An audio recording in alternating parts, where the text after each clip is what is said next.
A little snippet to cut down on typing time when you want to do a fetch method.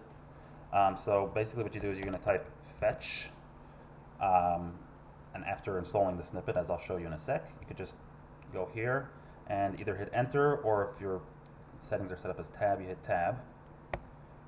Now, once it opens up, your cursor is on the URL, so you can change the URL.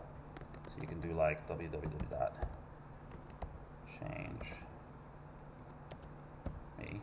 Now, you change the URL.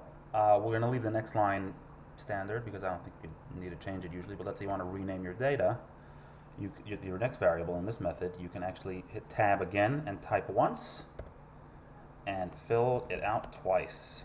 Now, I mean, basically the first thing I would do is console log it, but you can delete that and do something else with it if you want. And then once you're done, you could just hit tab one last time and you are out. Now, how exactly did I do this? I won't tell you exactly all the details, but I will show you how to do it for yourself.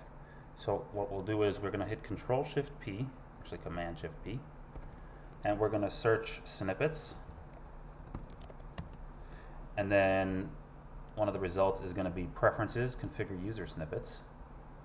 And now you'll go to a drop-down which will allow you to choose which, either you want to do a global snippets file or for a specific language. So we'll do this for a specific language. We're going to do JavaScript, and it'll show you your javascript.json snippets file. Let's open it.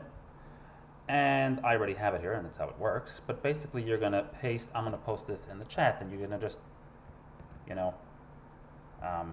paste it in this file. And then you can save the file and test it out, and it works, and it's awesome. Hope you enjoy, hope it helps.